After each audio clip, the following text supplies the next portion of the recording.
We are facing a war in the demon world. It is the longest war that determined the fate of demons and humans. The great confrontation between the two races ended with the death of the Demon King at the hands of the hero Arthur's sword. It was with the death of the Demon King that peace finally arrived. But because the Empire had to face a long and difficult war, a tremendous effort was invested in nurturing talent and finding heroes for the generations to come. It was this idea that led people to create an academy that gathered talented individuals from all corners of the Empire. They created an educational institution called the Temple, the Royal Class, a special caste of students that included the geniuses among geniuses. In this class was Ludwig, a boy who had an explosive character, as well as a developed sense of justice, but who was always among the laggards. It was that sharp science fiction novel whose action took place in the temple. However, many people didn't like this creation because they said it wasn't even played, worth paying attention to or looking at the rest of the author's imaginative work.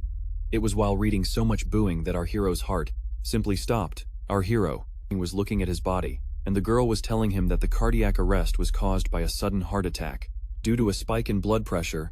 That girl was from the Soul Management Department, the Grim Reaper. Kim, she gave our hero a document and asked him to verify its integrity, if it was written correctly there. But our hero was worried if he had really died from an attack or if he had simply read the angry comments. But the Grim Reaper didn't like any of this. She asked him to sign all the documents as soon as possible. Our hero realized that all was lost, so he had nothing to lose.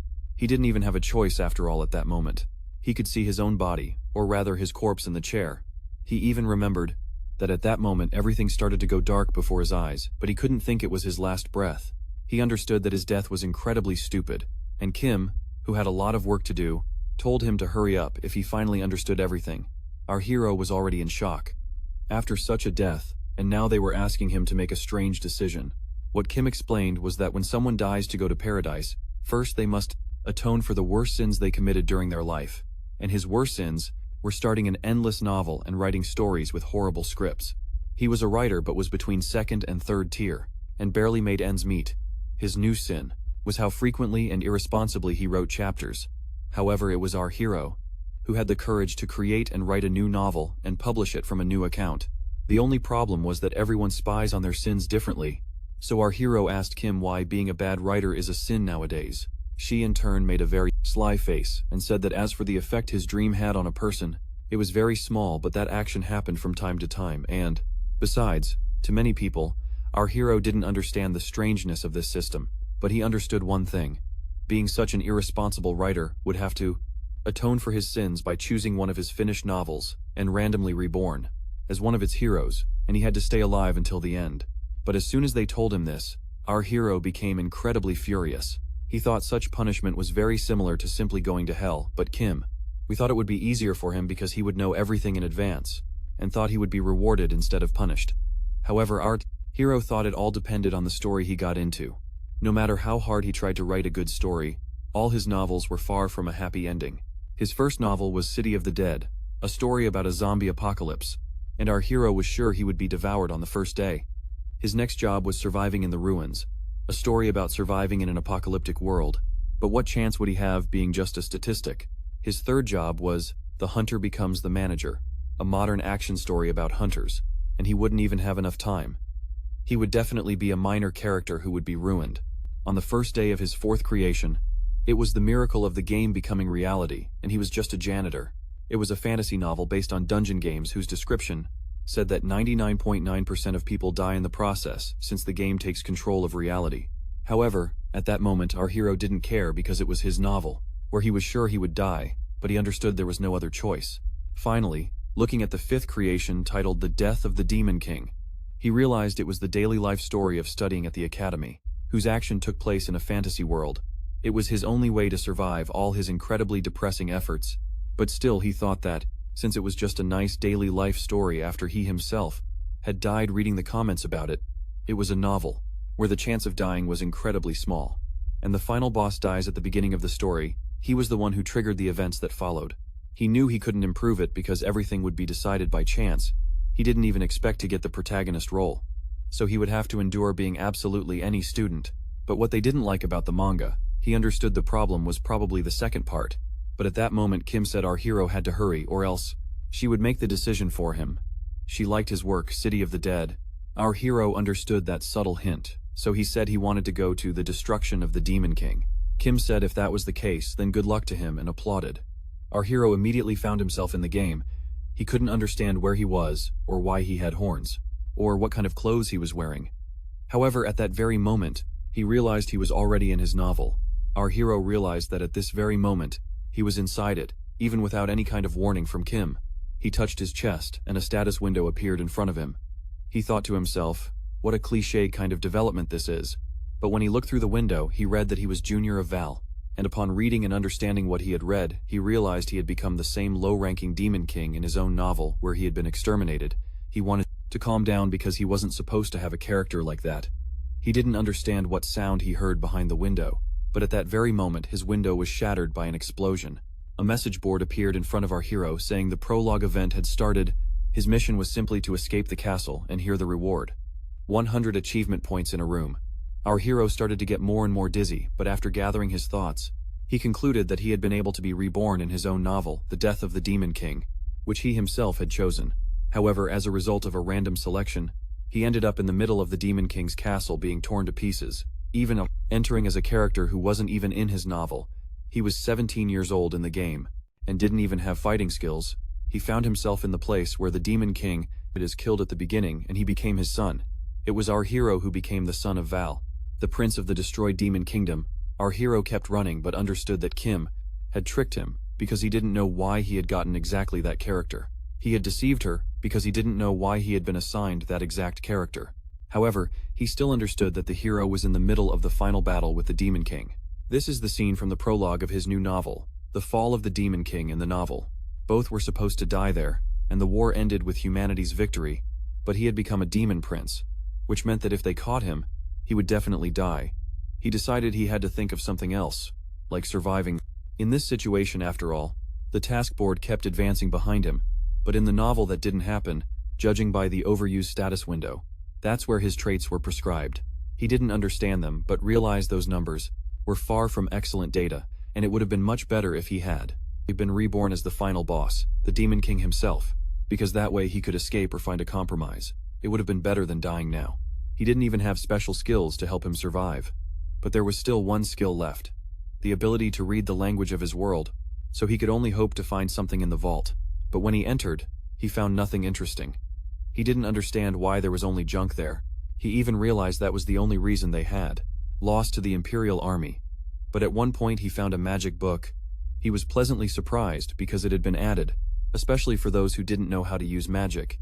He found it right away because he was hoping to find a spell that would let him get out of that tough situation he was in. But his happiness overflowed when, at one point, he found it. He could find a teleportation spell. However, judging by the noise outside the door, our hero knew he had to get out as soon as possible. He tried to use teleportation, but it didn't work. He didn't understand what had happened. However, at that very moment, he received a message that he couldn't teleport due to a magical barrier. Our hero suddenly felt bad. He thought he was going to die, and didn't even have time to find something useful. But flipping another page, he noticed a very strange spell, the reincarnation spell. Our hero used this spell on himself immediately, and right away, he transformed into a human-like entity. Our hero, even after casting this spell on himself, couldn't imagine if it would work or if they would catch him immediately, but he still understood it was the only thing he could try. His plan was simple. First reincarnate as a human, then infiltrate the prison cell to escape with the other prisoners, thanks to the Imperial Army, and then just find a way to escape, quickly. This would be the best escape plan to achieve with the Imperial Army's help. He hoped he hadn't chosen the wrong door, but he noticed a strange smell and then realized it was blood, and he had stepped on a hand. Our hero started screaming because it was a real hand under him, and there was real blood on his hands. He didn't understand how everyone was dead. That wasn't written in his story. Everything he had written was supposed to be a normal novel. Suddenly he noticed someone alive in front of him. He asked if the person was alive, if they were okay. Our hero approached and noticed it was just a little girl. He told her not to be afraid, because he was also a prisoner. Our hero looked and realized the situation was very strange, because she was probably sitting on her mother. He even told her not to worry, that help would arrive soon. But after looking at her, he realized he had crossed a line, because she was scared too. Then our hero said there was nothing to worry about, that they were in the Demon King's castle. He asked if she thought it would be better to stay together. She looked at him silently and smiled, but after a pause she started crying. Our hero began to worry, and immediately apologized. He didn't want that, but despite that, she said it was okay, that he could sit next to her. Our hero sat down but still felt uncomfortable, and the girl said he seemed too calm, so our hero had to pretend to be worried. However, our hero said he wasn't lying, that he was really scared, because if his plan failed, he would be caught and killed, but he had no other choice. So if he failed, so be it. Our hero touched his coat and realized there was something in it. He saw cookies, remembered he had put them in his pocket, and looked at her. He wasn't hungry but looked at her and asked if she wanted something to eat.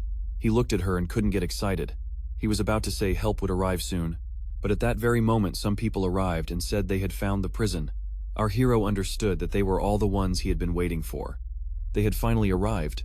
Our hero looked at them and couldn't understand why there was such a reaction toward those who had just found the prison. But at that same moment, one of the men knelt and said he was very sorry he hadn't been able to save him sooner. He looked back and didn't understand if the girl sitting behind him was the princess. It was then that we realized she was the first princess of the Cardius Empire, Charlotte of Cardius. But the same crash event from the prologue was complete for our hero. It was at that moment, when our hero gained 100 achievement points, then everything happened at the Imperial Army camp. Our hero thought that fortunately he had managed to save himself along with the princess, because it was thanks to her that it turned out to be a good decision. But now he was in a desperate situation. After all, he and the princess, whom he saved thanks to a high society man, were still demons pretending to be ordinary men using a low-rank reincarnation spell. If the princess mage said inappropriately, they could be subject to the Demon King's curse and take advantage of the dispersion, then he would be dead. Besides, the princess told everyone to take care of our hero because he was the one who saved her. The princess began to worry too much about him. In short, our hero receives too much attention and wants to escape secretly. But there was something our hero couldn't have expected. A princess was sitting in front of him, one who wasn't a character in his novel at all. She was the one not mentioned even a single word. The princess was approached by the knight Lens, who told her they were in a military camp, but the princess had already had enough of that. Lens also said that as soon as the Duke of Solarian arrived, they would go straight to the Imperial Palace. She immediately turned to our hero and thanked him for the incident at the prison. Our hero didn't see that he had done anything useful for her, so he asked what he had done that was so helpful. But the princess told him that even if he thought otherwise, she believed he had helped her a lot. She also said that as a token of gratitude, she would make sure our hero arrived, being safe and sound at his home. However, our hero didn't understand how that would happen through the city and what home. He couldn't remember the name of any street, but at that moment our hero got worried because he felt someone was watching him. He looked up and saw Lens staring at him intently. Our hero knew immediately he had to think, because he looked at him as if he was going to cut off his head, and if he was going to delay his answer, he had to think of something. But the princess made a strange face immediately, so our hero couldn't even believe how silly she looked. She looked at our hero and said that probably he had to go through a lot. Our hero praised fate, because he was very lucky that she was so reliable. Then at that very moment the princess said through tears that with all her strength she would help him recover for his memories. Our hero adored her, but Lens warned him that this kind of promise had to be kept. The princess said she had said everything out loud, so that everything would be fine. Lens thought the princess was a liar, who wanted to make her look like a liar. Lens said no, but the hero only thought that he was grateful for that promise, but that she would not be able to fulfill it. Because death awaited the princess, it was not mentioned even once. The actual conditions of the prison cells in the Demon King's castle, so the backstory that he did not know must have been generated automatically to establish the order and plausibility of this world. So most likely, the existence of the princess is one of the results of that world generation. Exactly. Our hero knows nothing about his future even though he is the author of this novel, but knowing that Bertus was created by him, he would never allow any rivalry if it were about succession to the throne. Our hero thanked the princess again, but understood that the innocent girl who had no idea what awaited her in the future would not be ready for such competition, and our hero's life was on the edge, so there was nothing he could do about it. He simply considered himself useless to society.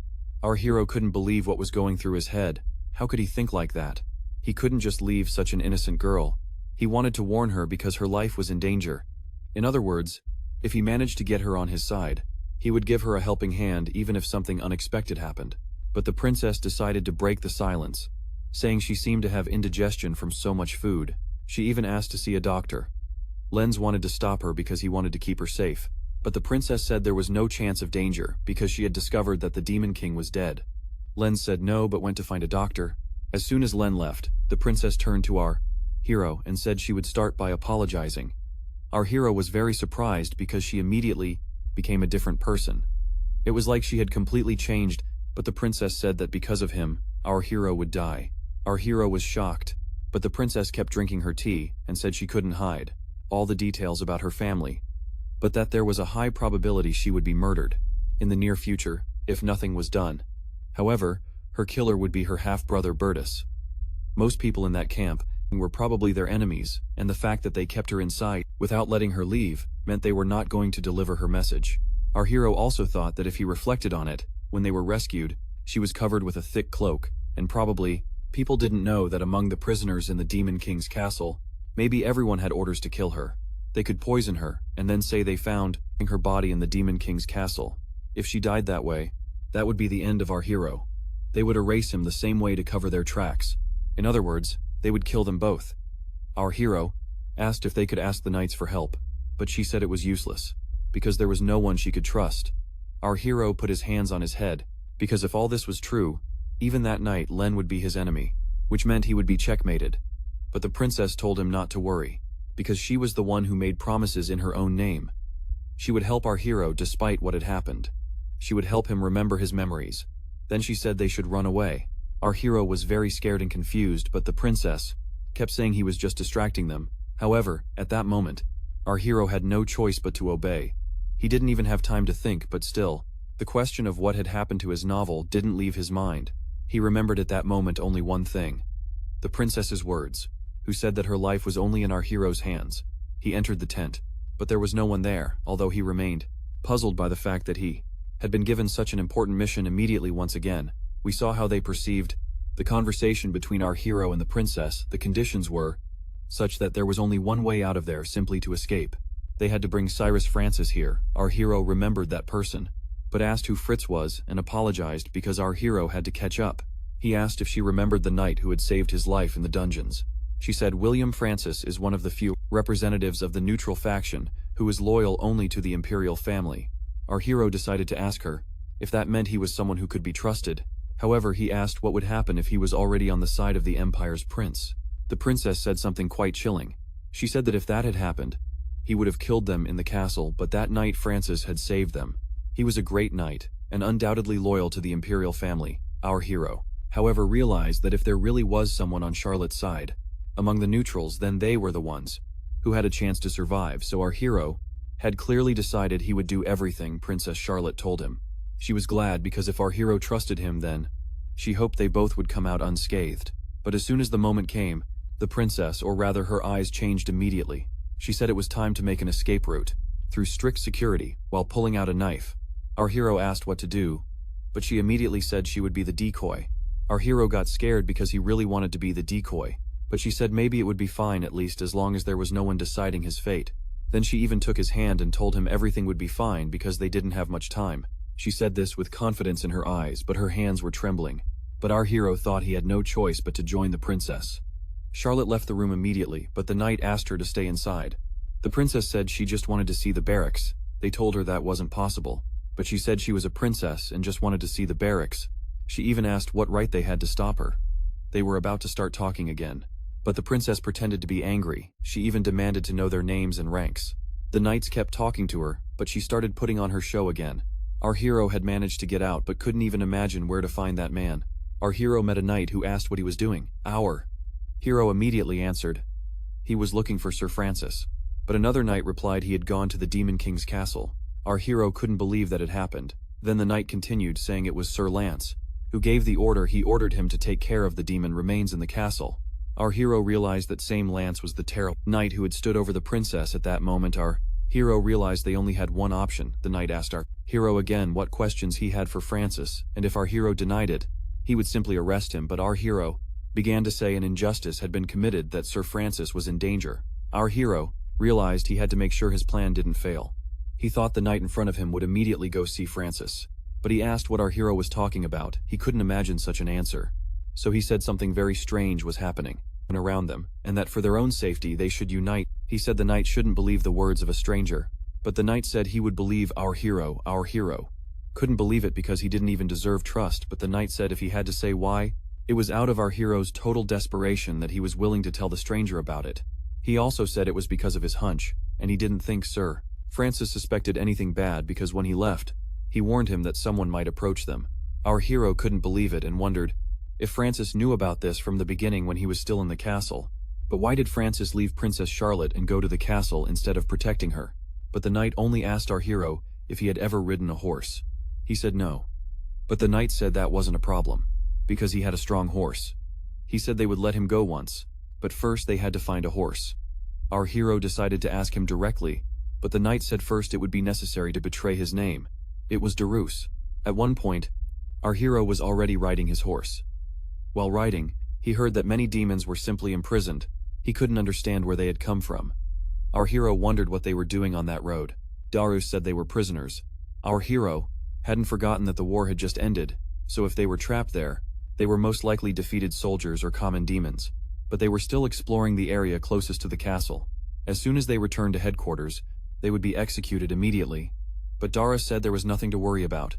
However, our hero wondered what would have happened if he had made a mistake. But Darus did arrive at the castle. He said there was a high alert zone.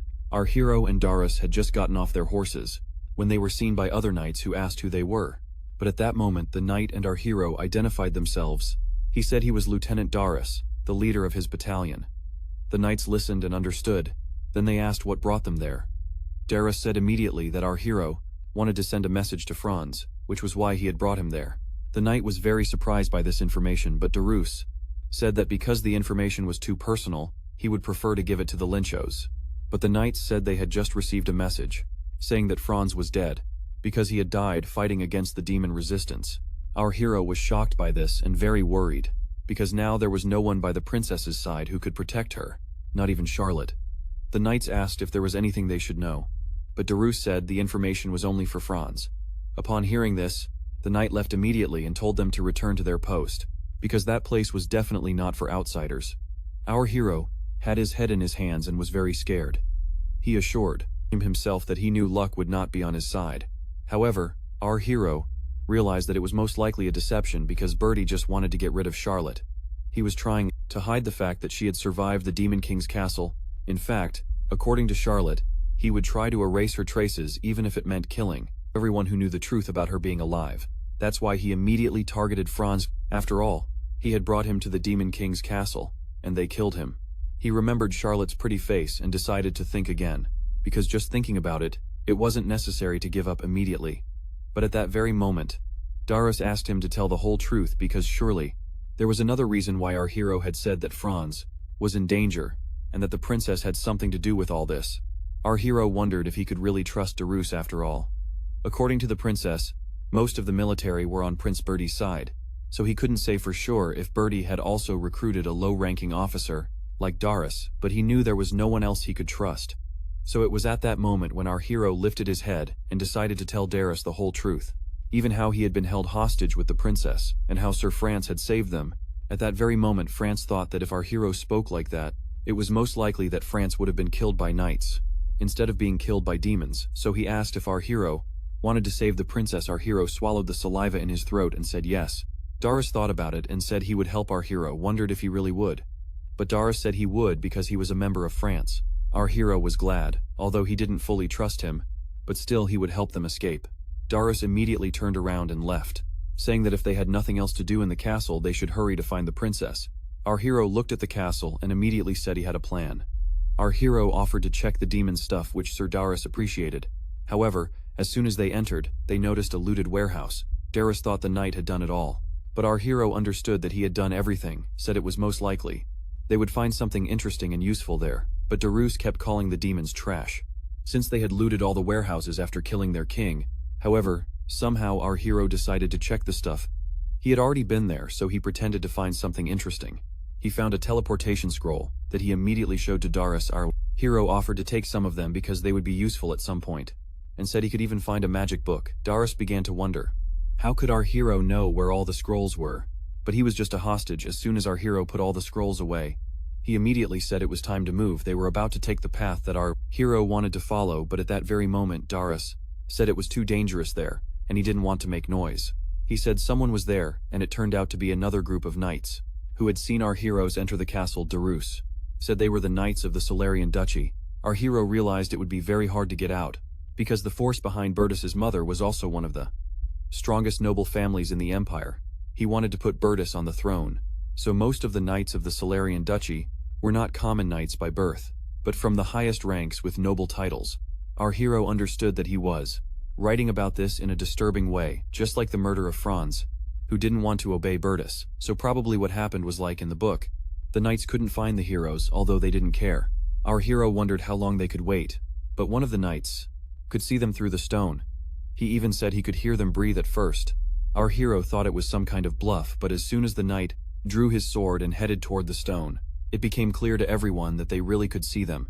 The knight looked at the heroes and said the princess was really pathetic for sending her subordinates to their death. At the same time, Darius responded that he was a complete bastard for daring to lay a hand on the princess. But the knight didn't have time to argue, because he thought all his words were nonsense. He also said he wouldn't like to kill a common civilian, but it was all for the future of the empire. Darius stepped forward and told him to step aside, but our hero was worried, because he feared he had spent too much energy to get out of the castle, and now he was there again. He wondered if they would really kill him there, but he certainly didn't like the idea. But at one moment our hero noticed that the stone statue of the Gargo had come to life. He knew that in many games this happened at the most unexpected moment, and right then he attacked the entire group of knights. But our hero couldn't believe that as soon as he thought about it, it immediately happened. Darius said he had no idea what had happened, but it was their chance to just escape. Our hero and Darius immediately went outside and got on the dog. Darius asked our hero why the statue had started moving spontaneously, but our hero had to lie again, saying he didn't know anything, because when he transferred to his new body, he had noticed he had some kind of demonic power that immediately overflowed in a general skill assessment like a king, a low-ranking demon. He was even pretty sure he had awakened that statue unconsciously with the demonic power skill. He even hoped that Darius wouldn't doubt him over something so small. However, Darius was focused on something completely different. He said that he and our hero needed to get out of there unharmed as soon as possible, but as he turned around, he saw crowds of enemies approaching. He couldn't understand how they had managed to catch up to them in the first place, nor why there were so many. But in a moment, our hero told Darius to stay calm immediately. Our hero looked in the spellbook and used an acceleration spell. He decided that for now, enough would be simply getting away from the pursuers. He was glad they had sped up, but Darius couldn't believe he knew how to use magic. He was already happy because they couldn't do much since they were at a distance, but while he was saying these words, an arrow flew toward his cheek. Our hero realized that because they had crossbows, they couldn't just stay back, so he decided he needed to think of a way to get rid of all the knights at once. Probably, our hero had found a foolproof option for himself, and at that moment, Darius wondered if he really had magic in his hands now, but he was sure such magic wouldn't work against such strong knights. Our hero knew this because he was writing about it. He understood it would be uninteresting to read the novel if mages were stronger than knights. He simply said he wouldn't use his spell on the knights, but would use it on another creature while casting his spell. He couldn't believe how his own creation could hurt him now, but the spell was already ready. He immediately activated it on the horses. He understood that the magic didn't just affect the knights, so the illusion would definitely help. All the knights started falling off their horses, because something strange began happening to them. He started using spell after spell so that there was nothing anyone could do about it. He liked it because if he could get rid of two more, they would have better chances. At that moment, our hero wanted to look for the mind control scroll but couldn't find it. He felt annoyed, but the information that his horse was exhausted was even worse, and the knights were already behind him. But when he looked toward the forest, he saw the demons that had survived. He realized they had been captured after their defeat, but right at that moment, our hero had a strange feeling, the same feeling he had when he was able to control the gargoyles. He thought about it subconsciously, so the biggest demon lunged toward them. Darius got scared because he thought they were about to die, but that demon passed right by them. The knights saw all this and couldn't understand how their allies couldn't handle the common demons that were under their control. Our hero asked Darius to step aside, and he thought he was right, because the demonic power, commoners who were under his control. Our hero asked Darius to step aside, and he thought he was right because the demonic power was also working in his favor, but Darius couldn't understand how. Every time they found themselves cornered, something helped them immediately. However, he understood that there was no need to suspect our hero, because first they had to save the little people. As soon as Darius and our hero arrived at the camp, they were received near the princess's room, but the knight didn't want to let them in, so Darius said it was time to put the plan into motion, and at that very moment, Darius's sword stabbed the knight directly in the neck. Everyone noticed what was happening, so Darius ordered our hero to go after the princess. Our hero entered her room, where two churchmen were with her. Charlotte was surprised to see him, but our hero only asked her to close her eyes and immediately used the flash spell. Everyone went blind, but our hero took Charlotte's hand and used mass teleportation to the capital of the Guardium Empire. Once again, after that, our hero passed the test. He received information that changed the course of events, and thanks to him, an important character, who didn't even exist in the main story, survived. Charlotte Cardius. She even managed to gain 1,000 experience points, and the prologue was completed. Once our hero arrived at the capital of the Guardium Empire, he realized that this was the place where the main plot of the novel he had written took place. Of course, for the Guardium base, he took his hometown, that is, Seoul, and thanks to teleportation, they could be there since the main events of the story took place in that city, which he personally hated. He thought he would have to be there, but he was wrong because he would never have described such a huge city in so much detail. However, our hero regained his composure and realized that now was not the time to activate Thor mode, but Charlotte was very excited. She couldn't understand what was happening, because they had just been at the camp, and now they were already in the palace. Our hero understood that she was confused, so he apologized for not having had time to explain anything and told her that as soon as they arrived at King Franz's castle, he was already dead. At that moment, Charlotte asked if that meant they were in the capital only because of our hero and his strength. But he replied that it wasn't like that because at that moment Sir Cyrus appeared, who had been close to dying. Our hero asked if he wasn't hurt, to which he replied that if they had waited a little longer, they surely would have died. It was then that he realized that plan B was that Daru was simply delaying things and creating a commotion while our hero simply escaped with Charlotte. Only then did Darius use the scroll. Our hero understood that they were very lucky because they had 2 scrolls. Otherwise Darius would have died too. Charlotte looked at him and asked, "And what is Darius like?" He talked about himself, but the most important thing was that he was happy to serve him. He even asked permission to give a report. It was after that they didn't stay still, and he began to tell everything gradually from Cyrus's death, Franz, and the infiltration into the Demon King's castle, to how they almost died chasing the knights. However, he didn't understand how by chance the gargoyle got rid of some of the knights. It was also quite by chance that one of the captive demons started to rage and gave them time during their escape, that they conveniently could reach the capital, thanks to the teleportation scrolls they found in the demonic castle. Everything seemed very strange. Even our hero would have sensed something weird. But the fact that everything was a consequence of their decisions was what made him most suspicious. Even such a reckless princess began to understand everything, and our hero himself understood that certainly it would be difficult for him to take his own word after all. It was Charlotte who had gone through the hellish intrigues of the skill. However, our hero decided not to think about it anymore, because if he stayed close to the princess, he would definitely meet his end. He stopped so that the princess and Darius would be ahead. He knew that was his only chance to escape, but also, he knew the whole situation was really strange. After all, even after having saved the princess and being on the brink of death, no one would give him a reward.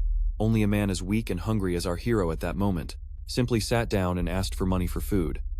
And if he had known this could happen, he would have added mana to the demons.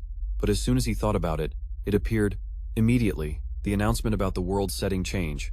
From that moment on, all demons could feed on mana. However, for this ability, our hero needed to have 100,000 experience points. Our hero saw another message that said he now had the right to intervene in the novel's rules. The death of the Demon King began to receive message after message. But in 1.1, a message caught his attention. He received a list of trials. He looked at them, but there were very strange tasks like going to prison or offering a tribute to the emperor, and a list of what he could improve or preview, like the ability to see how actions would decide fate. However, not everything could work, and everything he added to this world could not be removed. Our hero didn't understand why everything was so difficult, but at that moment, everything became much easier for him. First, he couldn't directly affect world events. Second, intervening in key plot moments wouldn't work. And third, he couldn't use abilities that would break his world. In the end, the hero got angry but needed to calm down. Because even though everything seemed complicated, this was his salvation. He had very few experience points, but decided to see what else the game offered him. He looked and saw a reward called the Writer's Advice that was worth 150 points. He wondered what it could be, but the vague advice seemed strange to him. So he decided to search, and found clear advice, telling him to go to the magic item shop. That's what he thought at first. He couldn't believe it because the game had forced him to sell his magic book to get some food, and just to make money. However, it seemed to him that this solution would solve all his problems, but as soon as he went to the shop, one of the vendors, and showed the scrolls to the clerk and the other people, everyone told him everything he had was trash. Everyone thought what our hero offered was a scam or that he was trying to cheat them with fake medals. But he was surprised that they had told him to go to the magic shop. But when he went to another magic shop, he only thought about having enough money for food. However, one of the vendors asked him to redraw the scroll they had given him. Our hero looked at it and saw it should be a fireball. They told him he was pretty good at drawing, so they offered to split the profits 50-50, and if our hero could do everything by the next day, they would pay him. Our hero didn't like that everyone thought everything he offered was fake, but when he went out to the street, he couldn't understand who would use 5 silver coins. He preferred to sell them but wasn't sure if he could redraw even one scroll, and what would happen to the man who tried to use it at the most critical moment. Our hero was already exhausted. However, it was still very strange that no one could recognize the value of those scrolls. Our hero thought they might be rare, but he went to the last magic item shop. He thought if he couldn't sell them there, he would end up expecting nothing. But when he entered, he didn't see anyone. He thought the people were very careless. But a woman appeared behind him and asked if he was looking for a potion or a scroll. But our hero only wanted to sell the scroll. She asked if no one had taught him that it was wrong to deceive adults. She said she normally didn't buy that kind of stuff, but he could pay him 2 gold coins for them because he didn't want him wandering the streets with those scrolls. But as soon as he took them in his hands, he asked our hero to tell him the truth about where he had gotten those scrolls because it was a magic formula that demons use. He placed his hands on our hero's shoulders and asked why he needed them. Our hero was very worried, because he thought he had reached the end once again. He knew magic existed, but he couldn't say for sure how it existed. He hadn't even described in his novel how it worked or what exactly caused it. That meant he couldn't identify the demonic magic formula for sure, and since all the sellers weren't magicians, they didn't know anything about it, and couldn't confuse their scrolls with something real. But it was this girl who could recognize the demonic formula.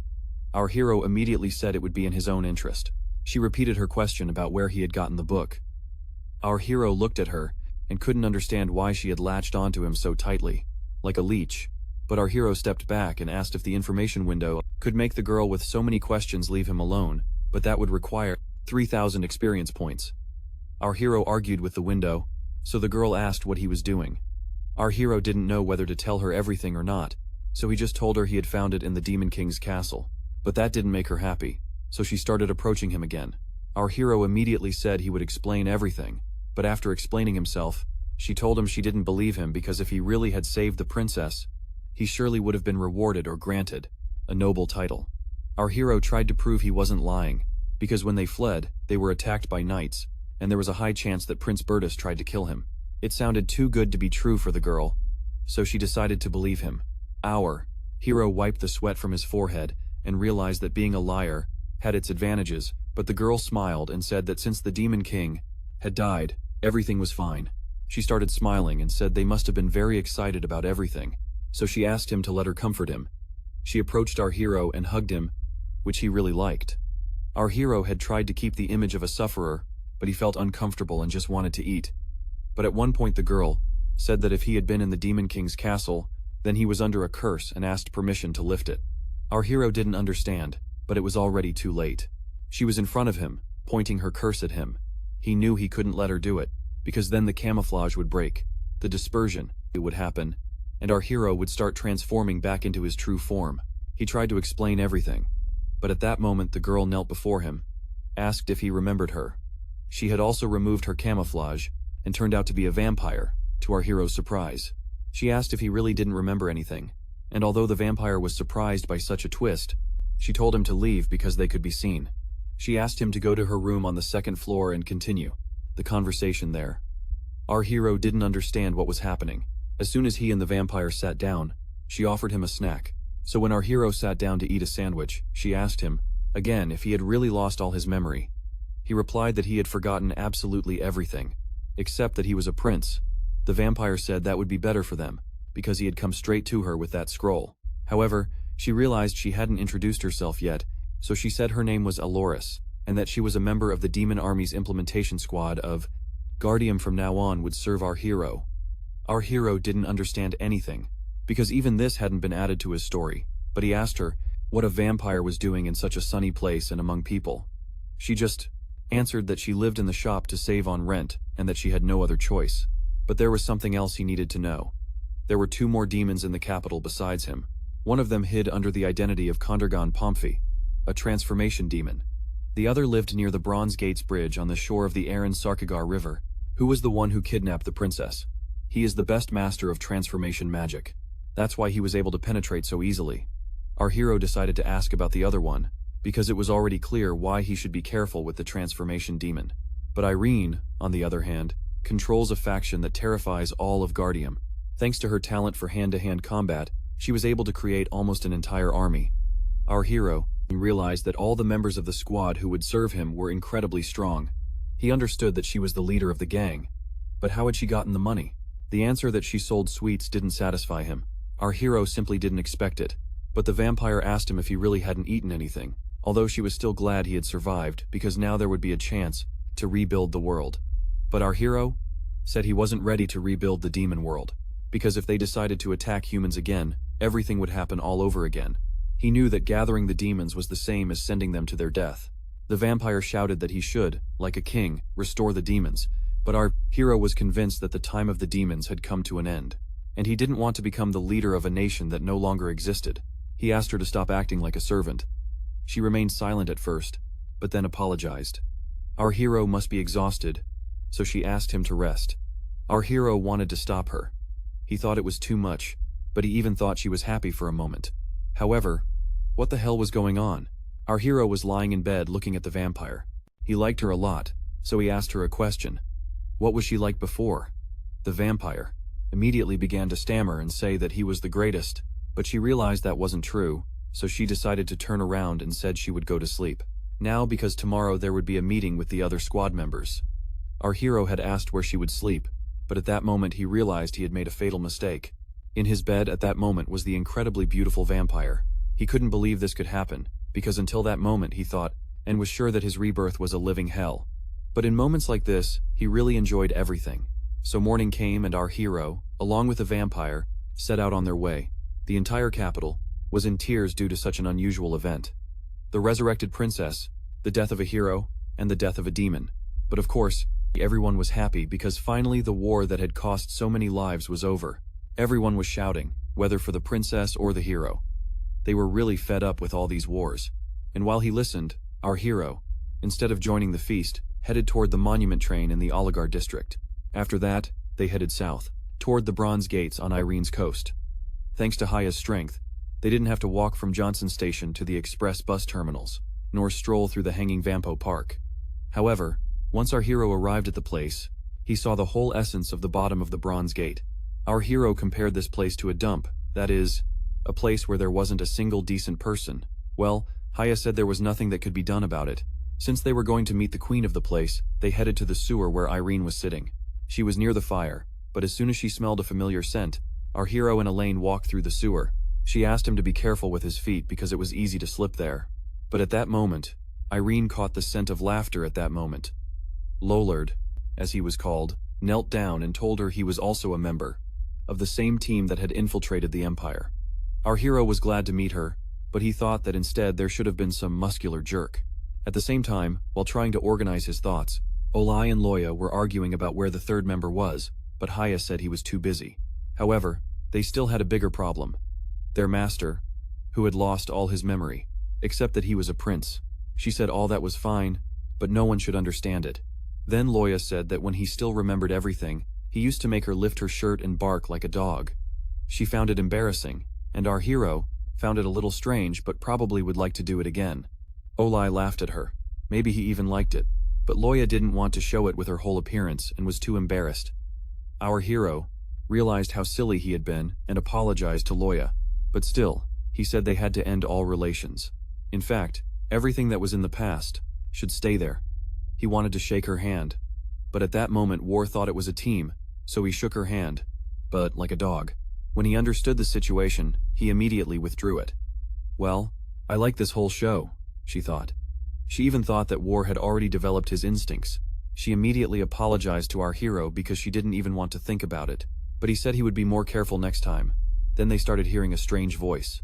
At that moment, the third member of the team was running through the sewer, shouting that he was very happy to see his lord and even crashed into him. He said he was so excited that he couldn't wait to find him and meet him. But our hero at that moment was choking because apparently the old man was very heavy. It was the same demon Zark. He was on top of our hero, begging through tears to free this world from all the unpleasant people. But while still gasping, our hero remembered Haya's words, who had told him to be careful because Zark was the most loyal to the Demon King and was willing to sacrifice everything to restore the demon world to its former glory. Our hero looked at him, or rather, looked at the old man who was crying as they pulled him away. But as soon as everyone calmed down, they sat by the fire. Zark asked our hero to restore everything that people had ruined, because it was impossible to forgive them for everything. He also said it was worth avenging the last Demon King and making it much more majestic. But Loya wasn't so happy with all that talk. She simply asked Zark to shut up. Our hero, on the other hand, set conditions. He said he would rebuild the demon empire but that he was a useless child. Zark was furious. He couldn't believe his master's words. He said our hero would be the one standing over the corpses of his enemies. Our hero asked him to stop, but he asked why. Because he was the archdemon. Why was he called that? Everyone fell silent, but Zark wanted to show his knowledge. But Alessia, with a serious face, said that in the dark lands, where they called home, there was a ruthless war and rivers of blood flowed endlessly. Many years ago, humans had started forming a government to fix it, but despite all their attempts to unite with them or with other races, all the demons kept fighting each other, until one day a demon appeared to stop the endless war.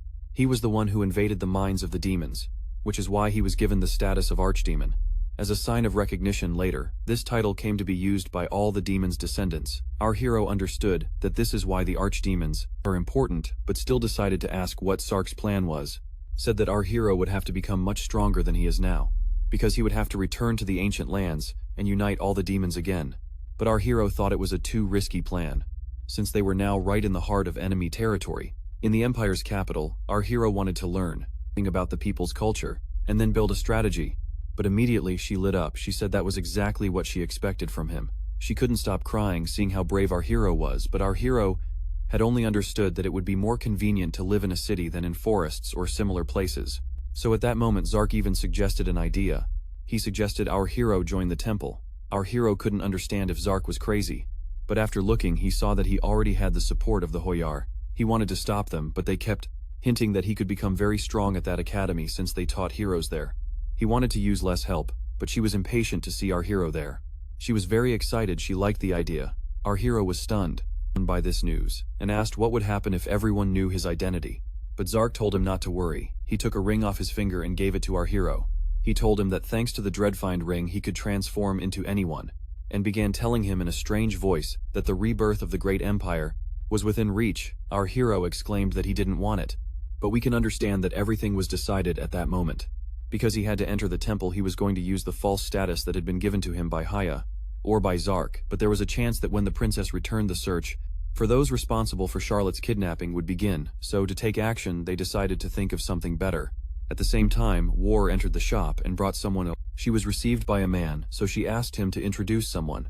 At that moment, Loyar introduced his trusted brother. They shook hands. But at that moment we saw our hero with white hair who called himself Reinhardt. We see again the exact moment when our hero was sitting by the fire. Haya told him that if he kept the name of the Demon King, there would be a good chance he would be unmasked. They started proposing every name. However, at that very moment, he proposed the name Reinhardt. Also, he could change his identity and appearance. At this point, he already had a false identity and a status with which he could enter the temple. Lawyer asked that man to make him an ID card, as well as simply fix his life by sending him to the temple. But the man, although he understood that everything was fine, asked how they would send him to study. At that moment the apple War was eating fell from our hero's mouth. She couldn't understand how the tuition could be. But the man said that with their current income they could barely cover the tuition. Our hero understood that at this point they wouldn't even have enough money for 1 year's tuition. The temple was the most elite school on the entire continent. exactly the place where children from prestigious families were sent to study, and if they converted the cost of one school year to the world's currency, it would be about $100,000 a year. War couldn't understand if it was true that they were that poor. The man wanted to take the money from the candy shop's budget, but Loyar became very threatening. At that moment he said he had already warned them about that he had already told them if they did that, their candy shop would surely be finished. Who had already told him that if they did that, his candy shop would definitely be finished. But our hero started to get interested in all this, because he wanted to know more about all the income. Our hero said he would only have to pay for the first semester. Lawyer asked if he wanted to get a scholarship, but our hero was sure that it would work like that, because since the world had lost its hero, the empire would start looking for a second and even a third one. Our hero thought that if someone showed outstanding talent or good results, the temple would cover the cost completely, and even though our hero was a low-rank demon, he was still an archdemon, and told Lawler that if he studied there for at least a year, he could definitely acquire at least one new talent. Lawler supported him, but our hero kept thinking that if everything went wrong he would use experience points and buy a system talent. However, the man immediately fell into horror because even though they had come up with a plan, they wouldn't even have enough to pay the application fee. After all, recently, at the Bronze Gates Bridge there weren't many people, so their income was gradually decreasing, but our hero started speaking in a mysterious voice, saying they could see the whole situation from another angle. The man was surprised, and said if customers didn't come to them, then they could go to the customers, to a place with an endless flow of people, a place where they could easily escape. If any problem arose, he suggested a place called Manhwa. Train. After all, if they sold toys, their parents would have no choice but to buy them for their kids who were screaming regardless of the quality of the toys. Lawler was surprised by this idea, but the man liked it immediately. He even grabbed our hero by the shoulders and told him that our hero would go far if he had such brilliant ideas in his head, so the man would surely let him go to the temple. But our hero was worried about something else. It seemed to him that Lawler had called him smart. He knew it wouldn't work that way, so he decided to give her a little lesson. He reached out his hand to her and asked if she was ready to start. Lawler got on all fours and stretched her arms like a dog. The man asked why she was like that, but she pulled our hero's hand away and said it wasn't what he thought. Our hero and the whole Lawler group were already sitting at the table drinking. Our hero drank with everyone, but the man praised him, saying he expected great rewards and was basically happy to welcome him to his new family. Everyone raised their glasses in unison, which meant that everyone was ready to accept our hero and happy to see him. It was already night when everyone had fallen asleep somewhere. Our hero and the man were still sitting safe and sound. He asked the man, whose name was David, about the gang he had mentioned before, but David explained that our hero understood what it all meant, although he didn't decide to bring it up because almost everything seemed strange to him. In fact, the main focus of their group was that their main income came from brute force, and with that money, they covered all expenses. That is, the expenses of the enforcement group, the magic shop, and a noble, but they didn't even have enough money for dinners like the one our hero was attending. He understood that Lloyd was definitely hiding something from Neo. Our hero was having a pleasant chat with Devon, but still decided to dig deeper into the matter and find out more about everything. She asked if anyone wanted to ask her brother something, and immediately grabbed him by the shirt and told him to come with her to the interrogation room. He screamed, asking Devon to save him because he didn't want to go with her. But even Devon was afraid of Lawler, so she just hid behind the table that had fallen during the drinking. Lawler threw our hero to the ground and asked if he wasn't thinking about the consequences of what he could do while drunk. And basically, he didn't want that to happen again, but the hero raised his voice seriously and asked Loyar if it was really that hard for her to pay the costs of everything that had fallen on her shoulders. Still, he wondered if even if she had kept selling sweets, she wouldn't have made that much money then. Loyar grimaced and said she didn't want to talk about it because she didn't consider it necessary. She didn't even want to hide all that from our hero, so he looked at her immediately and asked if she would really take money from someone by force. Lawyer covered her face with her hand and said maybe that was the case, but selling sweets was more like a cover. After all, she admitted that the guys from her clan helped the Thieves Guild with gathering information, but if our hero gave her an order, she would tell him everything right away. Nevertheless, she didn't think it was necessary for him to know all the details. She also told him he should forget about the gang as soon as he entered the temple.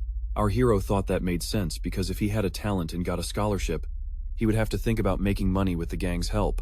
So he didn't keep pressing her with questions, and simply went to sleep because he knew if she was sick, she wouldn't say anything.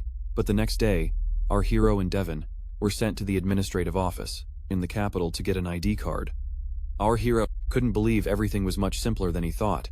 However, our hero interrupted Devon and said he thought He had seen the temple's reception. Devon thought the place was getting bigger and bigger, but he couldn't understand if there were really that many rich people in the country who wanted to send their kids to study at the temple. But our hero told him not to be so surprised, because they were in a simple consultation office, and if he passed the test there, the results would show exceptional skills. If not, he couldn't get free training. Damon asked if it was really just a place for results. Our hero said yes, but dragged Devon with him, so they arrived at the registration window. The girl asked if they were thinking about enrolling. Damon wanted to say something but couldn't find the words, so our hero decided to do it for him. He said they wanted to pay the fee to join the academy. But the girl smiled and said there were many people like them. She meant those who only wanted to pay for 1 semester of training. Our hero asked if that was okay, but she said guys like them usually borrowed money from others to continue their studies, so to avoid such incidents, they prohibited entry to the academy for those who would only pay for 1 semester. Our hero rubbed his nose and thought that was very sad. He was ready to leave, but Damon started shouting loudly and asked if they couldn't pass the test. He also asked if there was a fee for the test. The girl understood there was nothing to do with people like our hero, so she said it was free. She also said that if they had come, she would try to give them a chance to pass the test. Our hero told her they had wasted their time, but Damon thought it was better to try everything and then say that nothing had happened. The girl gave our hero a sphere. Our hero was worried maybe that sphere would show he was a demon, but he touched it, because he was sure he would use the ring once more and his real identity would be revealed. Our hero noticed the girl's eyes shining. He was about to run away, but she stood up immediately. Damon asked if something was wrong, but she said no. It seemed the machine was defective. Damon asked our hero if it was possible he had a gift, but our hero was sure there was nothing strange. He was even sure he didn't think his true identity had been revealed. She said she would just replace the sphere with a new one. However, he decided to think his stats were much better than the others. At that moment, the girl placed the new orb in front of our hero and said it should work properly. Our hero touched it, but again it behaved strangely. The girl asked him to touch the orb once more. So our hero thought he just had a hidden talent for breaking those magical orbs, but the girl simply shouted. He couldn't believe what he saw on his device. Damon couldn't take his eyes off the crystal, since he couldn't see what the girl saw. She simply said that our hero's potential didn't fit any talents. It wasn't even enough to call him an outstanding genius. But the orb said there was a good chance he would succeed, if he studied hard. They don't admit potential candidates to the academy, but they always show results after the test. She showed the orb to our hero and he saw that he had potential for absolutely everything in the world. So according to the results, our hero could use both holy magic and dark magic. She said it was the first time in the Empire's history. Our hero was perplexed, but Damon shouted with joy and even gave him a slap on the cheek. He said he knew our hero had talent. Our hero was lying back on his scoreboard, thinking he was attracting too much attention. Lawyer was sitting next to him at that moment and asked if he really had unlimited talent, if he really could be the future elite.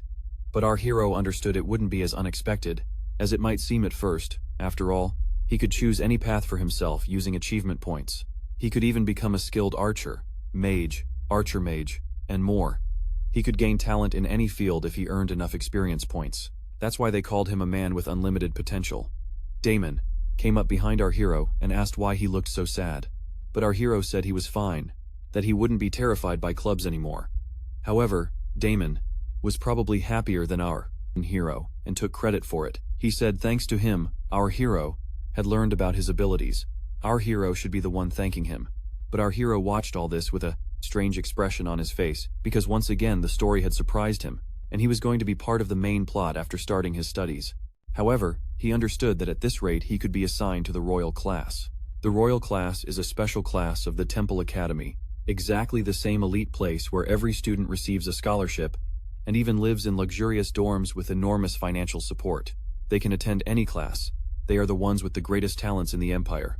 During the first semester, our hero could study and gain a lot of experience, but just thinking that someone like him could enter a royal class made our hero uneasy.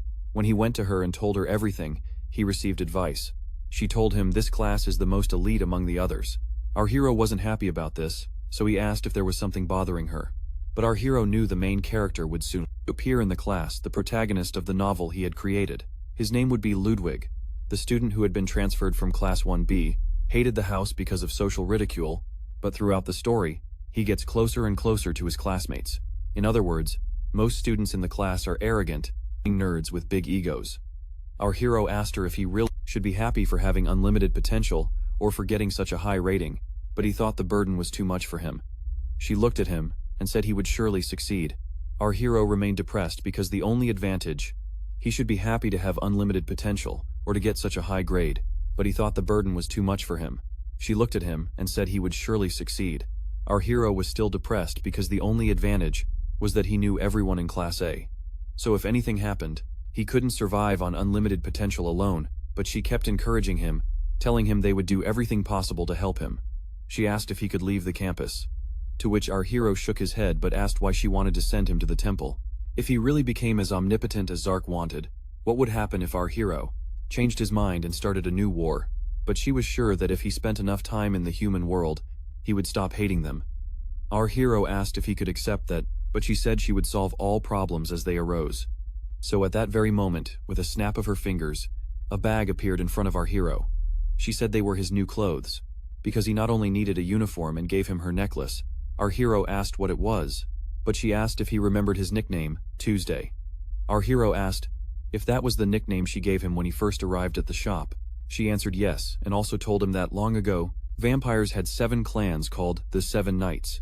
The Monday and Sunday clans had disappeared many years ago, and their magic had been forgotten along with them. But the other 5 clans continued developing elements according to their names, and also passed on this knowledge from generation to generation. What Haya gave our hero is the treasure of her clan, the symbol of the clan leader, which is the flame of Tuesday.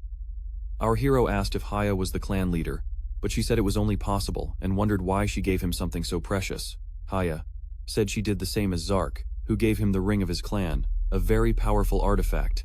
She also added that this necklace would allow him to use fire magic, depending on his mana reserves. She asked if our hero would like to try it, but Reinhardt's hands were shaking. Could he really use fire magic? He stood up and realized that now he could use what almost everyone on Earth dreams of. He extended his hand and lit it a little. He asked why so little, because even a lighter gives more. But Haya observed all this and said he shouldn't get used to that flame, because the stronger the enmity, the stronger the flame will be. So she hoped Reinhardt understood why she gave him the flame of Tuesday. Our hero thought about it and realized she didn't want him to hurt anyone. She was just trying to protect him. Our hero said thanks, and that he would keep it and try not to use it until graduation. However, our hero returned to the clan settlement, but at that very moment, a bag of gold coins was shoved in his face.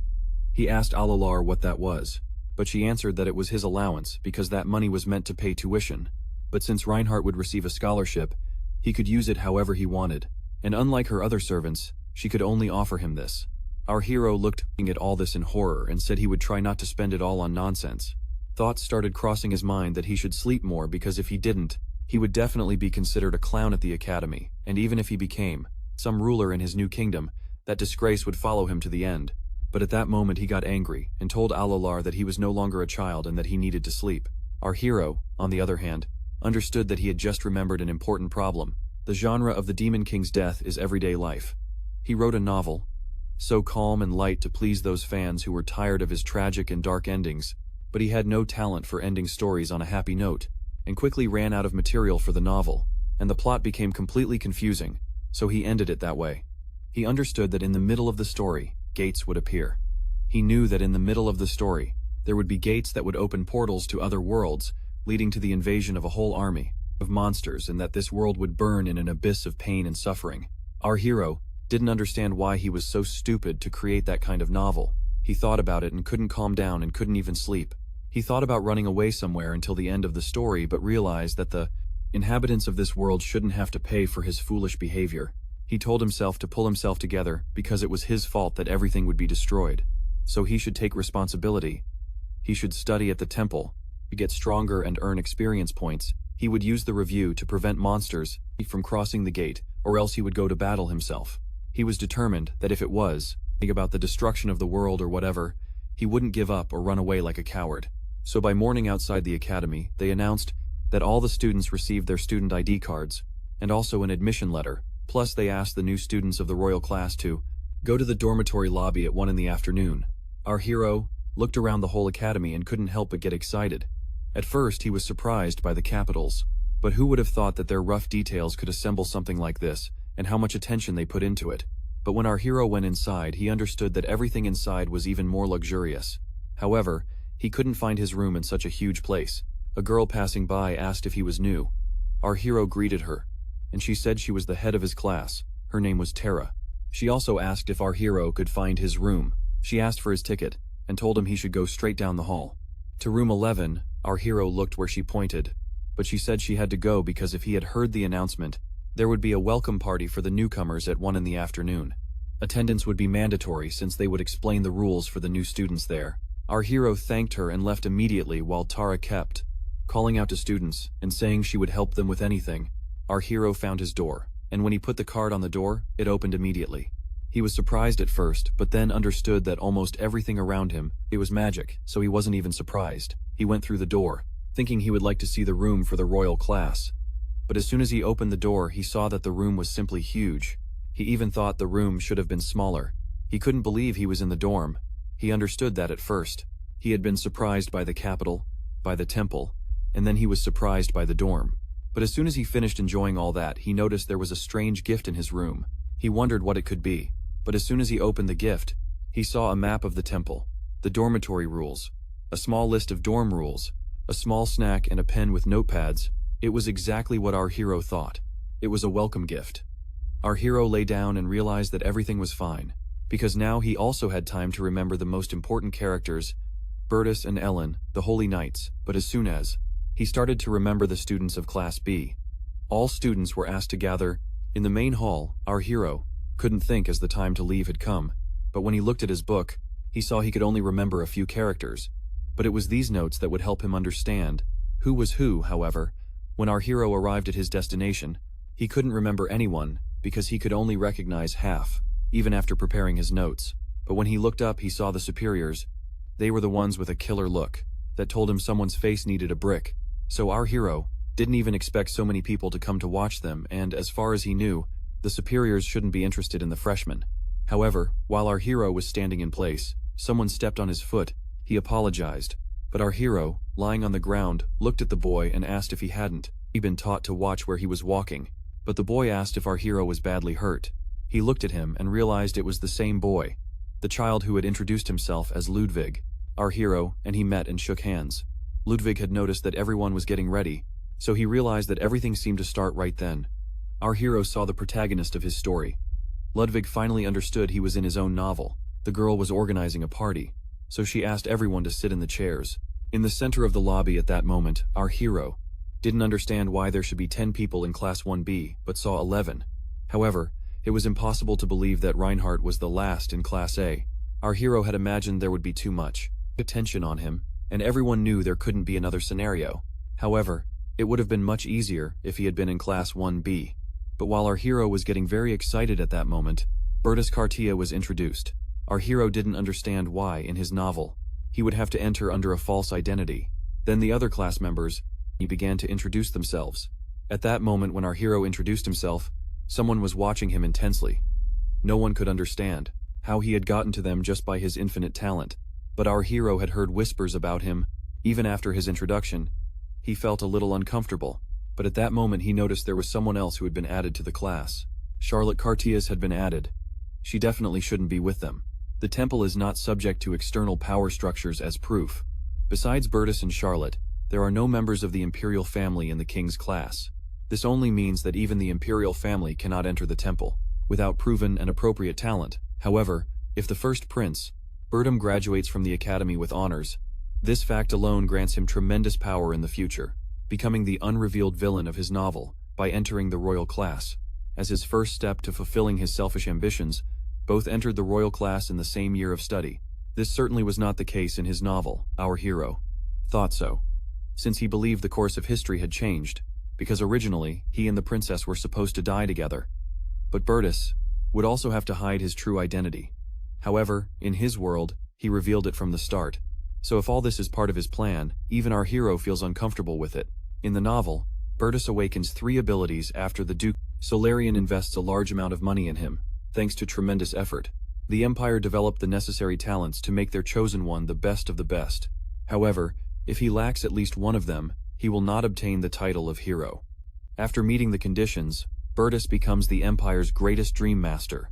So our hero thought it was unlikely, that the differences with the novel were too huge. But now he was more worried about the first princess, Charlotte Cartius. He couldn't imagine that both were in the royal class. But when he looked at her, he noticed she was first in Class B, not in Class A. If she couldn't get into one class, our hero feared to imagine what could have happened if they had been in the same class. He even wondered if the teachers were upset that the royal class was the first time members of the imperial family were accepted. But while our hero reflected, the introduction had already ended, and everyone began to listen because of the royal class rules. They were about to be announced in the royal class, as well as in the temple itself. All students are on equal footing. The difference lies in the classes, high and low. Whether you are a commoner or a noble, there is no difference for them. It is well known that the temple could not function normally if there were disputes about which family would have more power. If you decide to impose your status on others, you will immediately receive a reprimand from the student council president. If you have many marks on your record, a pedagogical council will be appointed, and after making a decision on discipline, all students must prepare for expulsion. Also, the temple received a letter from the imperial palace. He began to read it, where it said that from the moment the letter became public regarding the territory of the temple and beyond, if Charlotte Cartius was harmed, regardless of the severity, the other party would be permanently deprived of the right to the throne. She showed this letter to the others, and told them it was an order from His Majesty Emperor Nayad Cartius. Our hero understood that this concerned not only Charlotte and Bertus, but was a message for all followers both inside and outside the temple.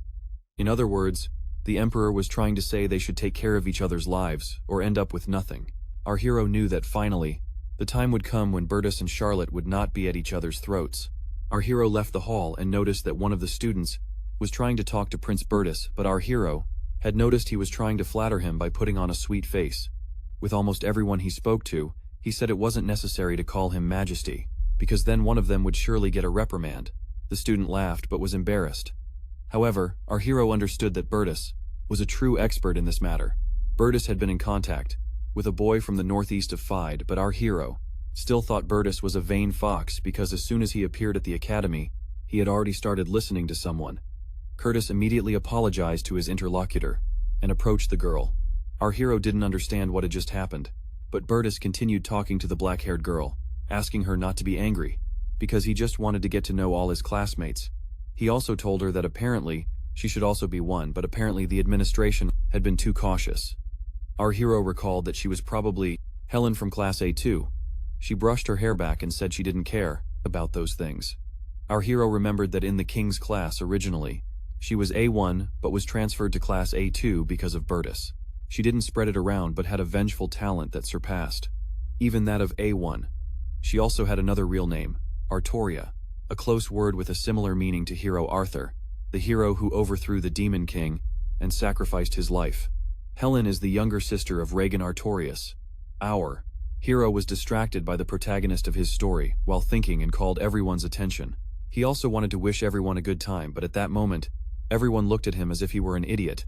Everyone looked at him with a very strange expression, and our hero understood that the welcome party was in full swing. Our hero understood that the protagonist of his story had left a bad impression of himself, trying to talk to the class, but when he realized no one would respond, Ludwig approached him directly and said he hadn't seen him in a long time. He even remembered our hero's name, Ryan Hart, and extended his hand, asking them to be kind to each other. However, the girl sitting in the armchair noticed this scene. She didn't like what was happening, but couldn't exactly explain what she didn't like. Ludwig wanted to approach her to greet her, but she left immediately. He asked her to stay because they were in an A-class block. However, she said she was sure that only complete fools from the B-class would gather in their block. However, right behind Ludwig appeared Bertus, who said Harriet was overreacting seeing the prince. She immediately got scared, and our hero remembered who Harriet was. He remembered she was the daughter of the Duke of St. Owen with great talent for magic. He shouldn't make a fool of himself in front of the prince. But Bertus kept ignoring Harriet, and turned back to Ludwig, apologizing for the circus they had been putting on, since there simply weren't many sensitive people there, and Ludwig should have understood that. However, he told him that if he had something to say, he would have to use the Bieber, but how he would do that would soon be seen. At that moment, the viticulturist was beaming with joy. He just insanely liked the prince. Our hero, while watching this pitiful scene again, received a message that he had gained experience points. He saw he had received 100 points just for putting Ludwig in his place. However, as soon as our hero decided to see what he could spend his points on, he realized he simply couldn't get more. And besides, the prices were incredibly high, so our hero decided to check the subsections where superpowers were. He understood he would like to buy a talent for magic, but he was still far from that. However, in the early stages, his superpowers would be terribly weak, hard to control, and would require regular training, so he decided to keep saving more experience points. Before choosing and obtaining a superpower, our hero would make a decision after observing the academy a bit more. Even though the royal class introduction ceremony was held separately, the whole process was quite simple. The principal introduced each class to their homeroom teacher, and then they were taken to a private classroom building, near the dorm. Reinhardt thought there was nothing special about the ceremony, so did that mean neither the prince nor the princess would do anything to each other? However, our hero was seen looking out the window. The teacher asked him not to get distracted. At that same moment, the homeroom teacher, whose name was Panauzer, said that on Mondays and Thursdays they would have a common class, and on Tuesdays and Wednesdays, they would have a class they had previously enrolled in, and named Bertus as leader, so team management and suggestions had to be made through him. He also said that if they wanted to change the leader, it would be necessary to discuss it with the class and then inform the teacher everything that needed to be known by the class, which the teacher would pass on through Bertus. But there was one exception. He said they would have to speak directly with him if they witnessed a fight. He asked them not to allow students to kill each other, but mentioned there were still cases where they were defenseless. He simply asked what skills their classmates had, but one of the students asked what the teacher would do if he had to intervene. The teacher began to say that in the temple, everyone is treated in a special way, but although they are of great value to the empire, they can also be just as dangerous to others, so he asked if they hadn't been warned. During the performance, the students were very surprised. Then the teacher made a bloodthirsty face and said that, simply put, as head of the royal class, he had every right to punish immediately the students who received special treatment. The class was astonished, but one of the smart kids asked if a person like their teacher could do that. However, the teacher was too calm and confident. He said he was the best at his role because he had been doing it for more than 10 years, so he asked everyone to take his words seriously. Our hero was sitting and couldn't understand, but the master paused for a long time and asked Reinhardt to come out with him. Our hero was puzzled, but as soon as our hero, Reinhardt, and his master went to a specially designated area, the master told our hero he had infinite potential but no talent. The master asked him to look at the sheet where the superpowers were written. He said they would receive new abilities that would be stronger than others. After all, they had clear ways to develop their skills, but looking at our hero, he said he had potential in all fields, but probably couldn't decide which field he would like to develop in. Our hero didn't understand, but the master continued saying that sometimes it happens that someone's potential and talents differ from what they want to do. He had seen it many times, but unlike them, our hero has the advantage of being able to choose any field. However, our hero had decided a long time ago that he wanted to learn superpowers. The master looked at him and said he had potential in everything, but that his superpowers were included in that. Our hero said it was more likely because he had unlimited potential. Our hero mentioned superpowers because they are cheap and he didn't like the master's reaction to his words. However, the master, looking at our hero's file, said that the temple's rules do not allow students without the right talent to attend superpower classes. However, for the real class, it's a bit different. Then the master warned that Reinhardt could be expelled from the class if he didn't perform well. The master said our hero would only have one discipline at a time. He gave him a schedule and told him not to ask to change it. He also warned that it would be difficult to obtain and learn skills only through effort, so our hero shouldn't be afraid to try other areas. Our hero even blushed hearing these words but thanked him for such kind words. Our hero entered the classroom thinking the master was much better than he had imagined, but upon entering the classroom, he didn't understand why everyone was looking at him as if he had something on his face. But when he turned around, he noticed the student who was laughing and asked if our hero had any talent. Our hero didn't see anything strange, so he answered yes. But the students started shouting, how could he do that? He really had no shame. They even said his class was for the most gifted. However, our hero just told him to shut up, which immediately put the student in his place. The student asked how he dared, but our hero didn't understand why he was angry at him and started throwing a series of overwhelming questions. The student began to stutter, not knowing what to answer, but our hero kept pressing him. The student replied that he wasn't better than the committee, so our Hero approached him with an angry expression and asked why he had opened his vile mouth. After all, if he looked at him, he could immediately understand that he simply had a large amount of mana, but no talent for magic. At that moment, student number 10 was already sitting on the floor, almost crying. But our hero put his hand on his head and advised him to face those kinds of things only if he was worth something. The whole class was in shock. They even called our hero a low-level master, and our hero just thought he had messed up, because not only did he have no talent, but now people were starting to think he couldn't control his anger. But looking ahead, our hero saw that Bertus was watching him and wondered if he was plotting something, which certainly terrified him. When everyone was eating in the cafeteria, our hero couldn't calm down, all because of that same look in class. He blamed himself, for getting into a conflict with Kai. Everyone was sitting in class, but only from the protagonist's side was there an aura, ominous, that didn't calm the other students. But in Class B, on the contrary, the atmosphere was completely different. Our hero sat alone while Bertie kept making contact with all the other students in his class. Everyone liked him, but our hero decided to look toward the other desk, where Charlotte Ludwig was sitting. He made eye contact with her and asked her to eat more and wanted to improve, but it wasn't in vain that our hero had gotten upset as well after all. At this rate, even Charlotte would faint from eating so much, so he realized that introverts like him shouldn't worry about extroverted people. Then came the general training, where the teacher asked them to give their all in training, without falling behind. After all, they were no longer in elementary school, so if they wanted to cry, it would be better to pack up and leave the temple quickly. Our hero didn't like being assigned 20 laps immediately after eating, but the teacher continued, saying they should always be in excellent shape, whether they wanted to be sword mages or archers. After all, if they didn't meet the Empire's standards, they were finished. He just wanted everyone to know that the girl from class number 3 was already exhausted, and he didn't understand why she, being a mage, should be like that. But the teacher had bloodthirsty eyes, started chasing her, and said that if she was really tired, she would die right then, when she was at death's door. So if it were a real fight, she'd surely die. The teacher scared her but kept up the pace. Even when she said she would keep running, our hero was called by Ludwig, who didn't even seem tired after 20 laps, and asked him to continue. But our hero definitely wasn't in condition to keep going. He thought it was very hard to make friends with people as energetic as Ludwig, and wondered if it would really be like this all semester. But while our hero was thinking that, at that very moment, he was overtaken. Ludwig understood that everything was like in the novel, but of course, after running, there were other exercises like the bench press. Our hero struggled a lot and felt like he was in the army. But the strangest thing was that Charlotte hadn't practiced, because she hadn't fully recovered yet. However, while resting, she noticed that the teacher was making those who didn't want to continue run 10 more laps, so she kept going with the exercise. When everyone reached the same training session, our hero was completely exhausted, but also heard that the same would happen on Thursday.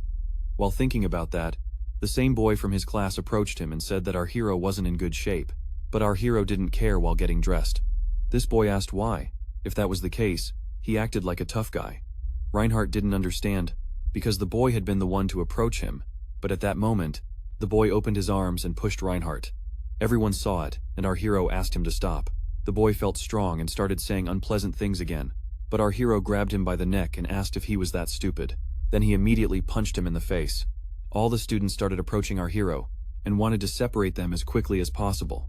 They separated them, but our hero asked them not to say that again. The other boy also stayed in the same mood, wanting to kill him, but they managed to send them to the teacher. The teacher looked at them and asked what had motivated them to start a fight. On the first day of classes, the student who had gotten away said that our hero had hit him first and also said he had cursed him since the morning. Our hero remained silent. It was true they had fought, but he didn't understand how the teacher had appeared so quickly.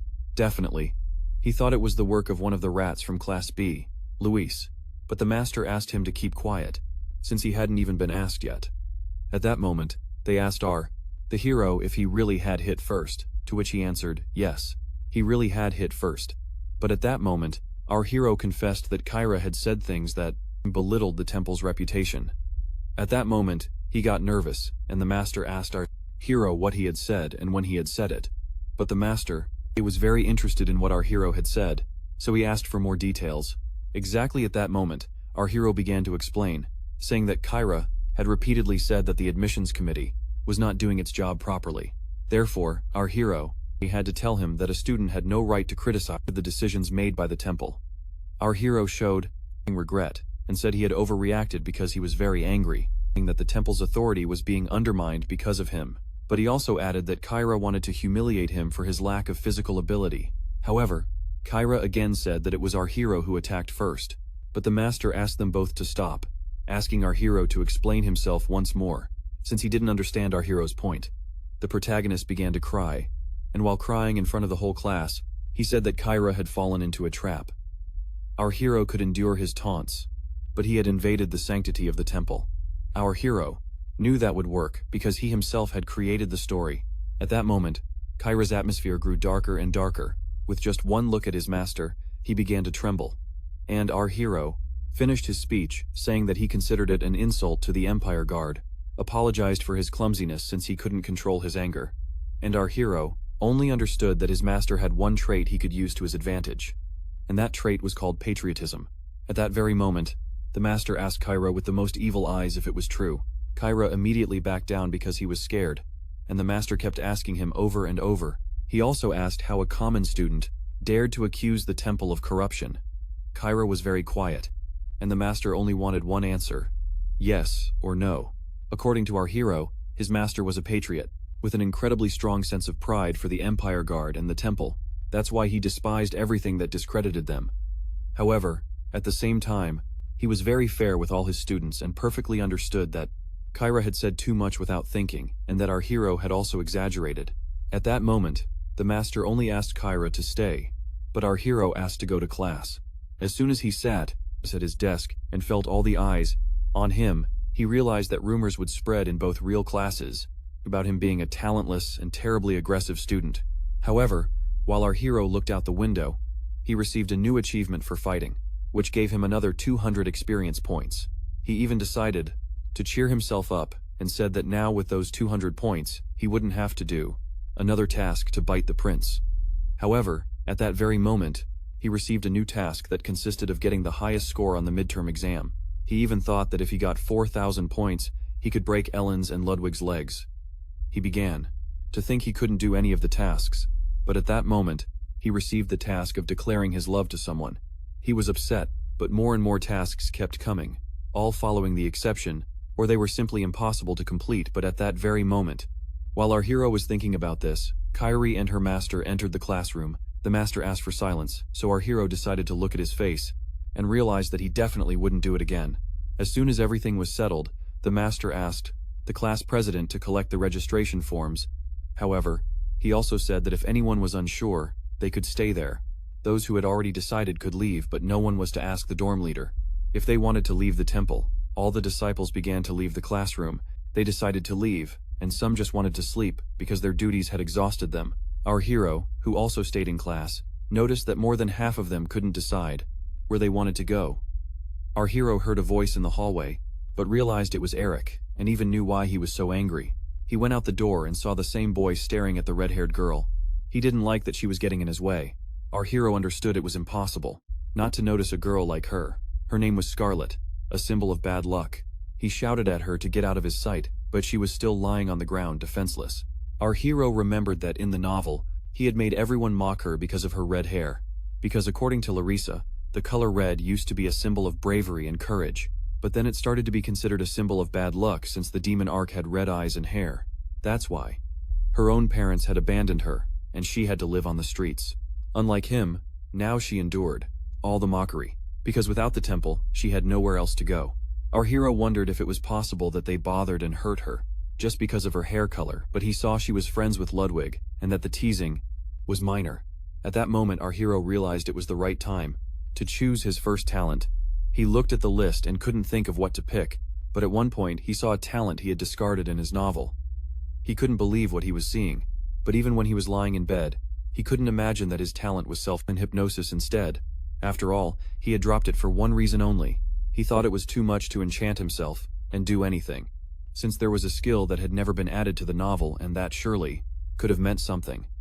He wondered if someone had recycled it and decided to give it new life, but still, it sounded like a cheating skill. He decided to buy it because it didn't cost that much, and probably that's why it hadn't been planned in the first place. He decided to check his status. But a strange symbol still appeared. He saw that his new skill was locked. He thought he had been scammed, that he had been tricked again for points. He was furious because he understood that even most people, with the awakening of superpowers, activated their power immediately. But sometimes, very rarely, people had this skill in hibernation mode. In other words, our hero had just bought an inactive skill. He looked at the leaderboard and saw that the prices of other skills had also gone up. He was suspicious, since everything obeyed the mechanics of his novel. Something very terrible must have happened. For the skill to have been activated, or could have been forcibly awakened. He was also disappointed because now he didn't have any receipt to buy anything else. And the only way he could do it was simply by earning more experience points. Cornering himself and awakening the skill at the critical moment. He knew the important thing was to save points to buy now. He looked at all the options to earn experience points, but his pride wouldn't let him, because he couldn't write a letter of recognition. However, he decided to get it. Recognition for 1,000 experience points. The action moves to the main street of the temple, which is inside a huge educational complex that includes not only the academy building, but also houses a large number of ordinary citizens. The existence of the commercial area is justified. Restaurants, cafes, clothing stores, arcades. It was a lively place to be, so the temple disciples spent most of their time there. There were a lot of people. So Kaya was sitting there in the restaurant. Everyone was happy. But they don't tell us that Kano and Kaya are commoners, while Eric is of noble birth. They tried to cheer him up, but he was the one who was too sad. He tried to distract himself all the time. However, the protagonist knew that these three shouldn't have become friends so quickly. But they got too close, and the reason was our hero, who on the first day cursed him like a shoemaker and hit his classmate. They always asked why he hadn't been scolded, but Kar said that all our hero had said at that moment was that Kar had insulted the temple or something like that, but his friend didn't understand how he could do that, because it was our hero who had made a fool of himself in front of the whole class when entering the temple without a single talent, and our hero was angry because they were the ones who had approached quickly, and it was Kar who wanted to wipe him off the face of the earth no matter what. But at that moment, one of his friends said, "Don't you think the girls in the class are too pretty?" Another guy even spat out all his coffee and asked them never to say such things in front of the girls because it was simply impossible to look at the girls in their class if they were in the outside world and not in the academy. However, they still asked who was the most attractive girl in the class, but they were immediately told to calm down. Because the princess definitely wasn't their type, they talked about number 2. But many said they were scared they were talking about beauty. So then it was Lady Grange, but another girl approached the boys. They got scared because they hadn't heard them talking about the girls from the royal class. But it turned out to be just Aragwar, who had changed clothes, and asked them to steal the blue-haired guy for a minute. He was immediately surprised. He was so surprised that steam even came out all of his ears. She asked him to go outside just to talk.